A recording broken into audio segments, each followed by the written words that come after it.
రైతు సంక్షేమానికి పెద్దపీట. రాష్ట్రంలో కాంగ్రెస్ పార్టీ అధికారంలోకి వచ్చినప్పటి నుండి రైతే రాజుగా చూడాలని రాష్ట్ర గృహ నిర్మాణ శాఖ మంత్రి, పౌర శాఖ మంత్రి పొంగులేటి శ్రీనివాసరెడ్డి అన్నారు. రైతు సంక్షేమానికి 3 కోట్ల వ్యయంతో ఏర్పాటు చేసి 0.8 మెగావాట్ల సోలార్ పవర్ ప్లాంట్, ట్రాన్స్ఫార్మర్ల మరమ్మతుకు కేంద్రానికి అదనపు కలెక్టర్ పి శ్రీనివాసరెడ్డితో కలిసి మంత్రి శంకుస్థాపన చేశారు. అలాగే ఎంపీడీఓ కార్యాలయంలో కళ్యాణ లక్ష్మి చెక్కులు మరియు సీఎం రిలీఫ్ ఫండ్ చెక్కులు అందజేశారు. అనంతరం మంత్రి మాట్లాడుతూ ప్రతి నియోజకవర్గానికి 2000 చొప్పున ఇల్లు మంజూరు చేస్తామని, లబ్ధిదారుల ఎంపికలు రాజకీయాలకు తావు ఉండదని ప్రతిజ్ఞ చేశారు. ఈ కార్యక్రమంలో తిరుమలాయపాలెం మండలం కాంగ్రెస్ పార్టీ నాయకులు మరియు మండల నాయకులు పాల్గొన్నారు. పద్మ గారు, ఏలువారిగూడెం గ్రామ పంచాయతీ. గుగులోత్ పద్మ గారు, బాలాజీ నగర్ తండా గ్రామ పంచాయతీ. నెర్సుల ఉప్పలమ్మ గారు,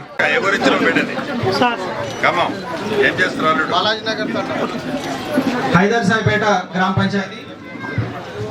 ఇస్లావత్ రమేష్ గారు, ఇస్లావత్ రమేష్ గారు, హైదర్ సాయిపేట గ్రామ పంచాయతీ.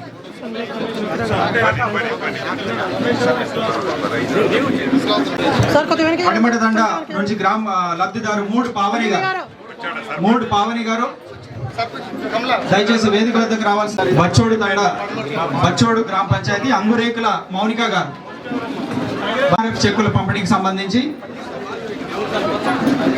అంగురేకుల మౌనిక గారు, బచ్చోడు గ్రామ పంచాయతీ. పిండిపురోలు గ్రామ పంచాయతీ చిన్న వెంకటేశ్వర్లు గారు, పిండిపురోలు గ్రామ పంచాయతీ. త్వరగా వేదిక వద్దకు రావాల్సిందిగా కోరుతున్నాం. గడ్డం మల్లయ్య గారు, తిరుమలాయపాలెం గ్రామ పంచాయతీ. గడ్డం మల్లయ్య గారు,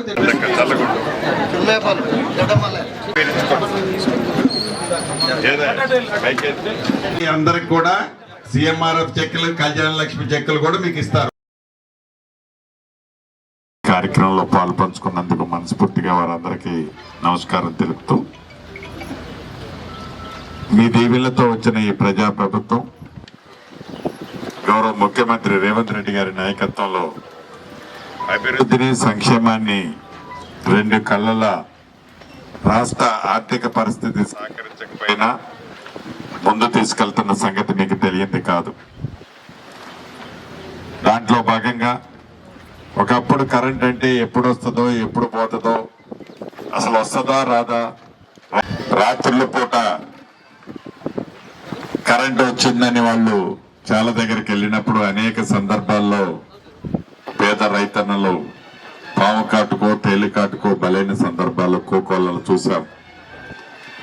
ఉచిత కరెంటు కాన్సెప్ట్ ని ఆనాడు దివంగత నేత కాంగ్రెస్ ముఖ్యమంత్రిగా వైఎస్ రాజశేఖర రెడ్డి గారు ఈ రాష్ట్రంలో, దేశంలో ఏ రాష్ట్రమో ప్రవేశపెట్టిన విధంగా ప్రవేశపెట్టి అద్భుతంగా రైతన్నలకు ఉచిత కరెంట్ ఇచ్చింది కాంగ్రెస్ ప్రభుత్వం. తదుపరి రాత్రిపూటే కాదు పగలిపూట కూడా కరెంటు ఫుల్ గా ఇస్తామని చెప్పిన మన ప్రభుత్వం ఈనాడు రైతన్నలకు ఎక్కడా ఇబ్బంది లేకుండా ఉచిత విద్యుత్తు రాత్రి పగలు అని తేడా లేకుండా ఇస్తున్నాం. దీంట్లో భాగంగా గ్రీన్ ఎనర్జీని ఉత్పత్తి మరింత చేయాలని, అందుట్లో భాగంగా సౌరశక్తికి సంబంధించింది ప్రధానంగా ఈ రాష్ట్ర ప్రభుత్వం ఈనాడు ఫోకస్ చేసి విద్యుత్కి పెద్దపీట మన పేదింటి ప్రభుత్వం ఈనాడు తెలంగాణ రాష్ట్రంలో చేపట్టింది. అందుట్లో భాగంగా ఈ గడిచిన 2 సంవత్సరాలన్నరలో మన పాలేరు నియోజకవర్గంలో ఇందాక అధికారులు ఇస్తున్న లెక్క ప్రకారం 37.5 కోట్ల రూపాయలతో సబ్ స్టేషన్లు కానీ కొన్ని లైన్లు కానీ ఏర్పాటు చేసుకున్నాం. ఈ 37.5 కోట్లే కాకుండా ఇంకా 9 కోట్లు పెట్టి ఇళ్ల మీద పోయిన హైటెన్షన్ లైన్లు, ఇళ్లకు ఆనుకొని ఉన్న కరెంటు లైన్లు అన్నిటినీ కూడా మనం వచ్చిన తర్వాతే ఎప్పుడో కొన్ని దశాబ్దాల నుంచి ఇబ్బంది పడుతున్న ఆ ఇంటి ఓనర్లకి విముక్తి కల్పించి వాటన్నిటిని కూడా తీసేయటం జరిగిందని చెప్పడానికి గర్వపడుతున్నాను. అంటే పేదవాడి కష్టం తెలిసిన ప్రభుత్వం, పేదవాడి మనసరిగిన ప్రభుత్వం, పేదవాడికి ఏది అవసరముందో గ్రహిస్తే ఫలితాలు ఇప్పుడు ఈ ప్రభుత్వం వచ్చిన తర్వాత ఏవైతే జరుగుతున్నాయో అలా చేసుకోగలుగుతాం. అంతేకాదు సంక్షేమ కార్యక్రమాలు కూడా ప్రతి పేదవాడికి ఎక్కడా ఇబ్బంది కలగకుండా పేదవాడికి అవసరమైన ఇంటికి సంబంధించిన ఉచిత విద్యుత్ 200 యూనిట్లు, సన్న బియ్యం, తెల్ల రేషన్ కార్డు, ఆర్టీసీ బస్సులో ఆడబిడ్డలకు ఉచిత బస్సు సౌకర్యం, ఇందిరమ్మ ఇల్లు ఆనాటి ప్రభుత్వం విస్మరిస్తే కులము మతము అని అడగకుండా అర్హులైన పేదవాళ్ళకి మొదటి విడత ఇచ్చాం. రెండో విడత కూడా నాకు తెలిసి 2-3 రోజుల్లో మొదలు పెడుతున్నాం.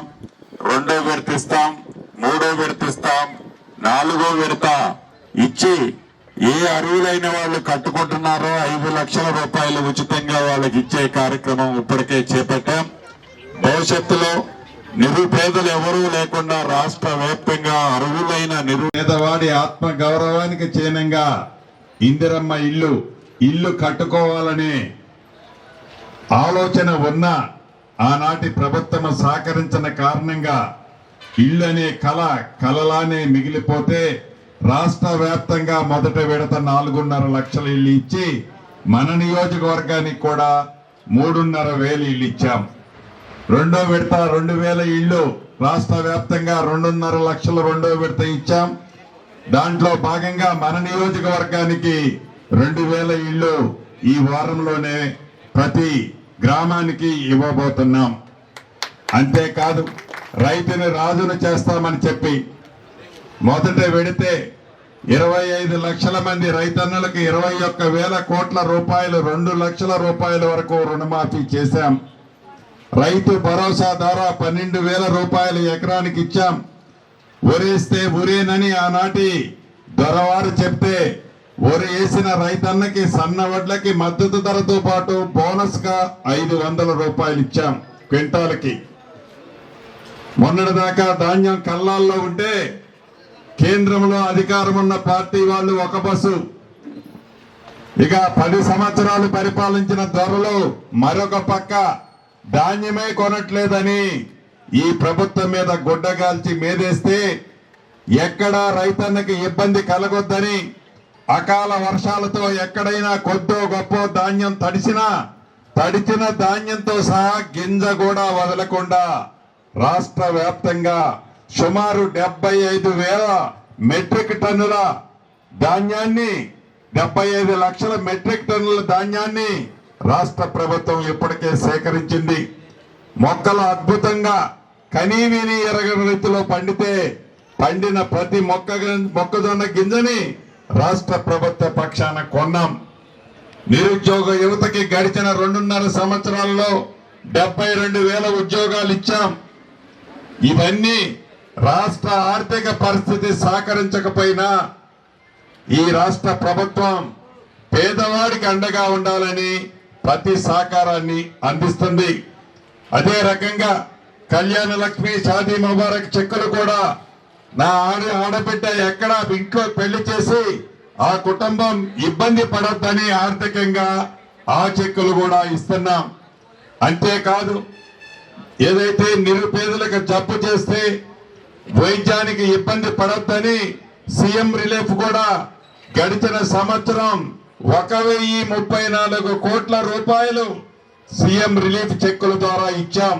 ఇలా వైద్యానికి, విద్యకి, రైతన్నలకి, నిరుద్యోగ యువతకి, ఆడబిడ్డకి ఎక్కడా ఇబ్బంది కలగకుండా గౌరవ ముఖ్యమంత్రి రేవంత్ రెడ్డి గారి నాయకత్వంలోని మన ప్రభుత్వం మీ దీవెనలతో వచ్చిన ఈ ప్రభుత్వంలో గడిచిన 2.5 సంవత్సరాలే కాదు, వచ్చే 2.5 సంవత్సరాల్లో కూడా అద్భుతమైన పరిపాలన మీ దీవెనలతో ఇస్తాం.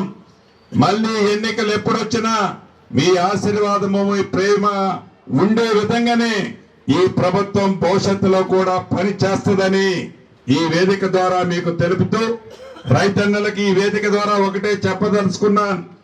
ఈ సంవత్సరం వర్షాలు తక్కువ ఉండే అవకాశం ఎక్కువ ఉంది. తొందరపడి ఏదో వర్షాధారణమైన పంటల కంటే కొంచెం ఆలోచించి స్థానికంగా ఏదైతే వ్యవసాయ శాఖ అధికారుల సూచనలు కూడా తీసుకొని మీరు పంటలు వేయాలని ఈ వేదిక ద్వారా రాష్ట్రంలో ఉండే రైతాంగాలందరినీ కూడా కోరుకుంటూ మీ అందరి దగ్గర సెలవు తీసుకుంటున్నాను.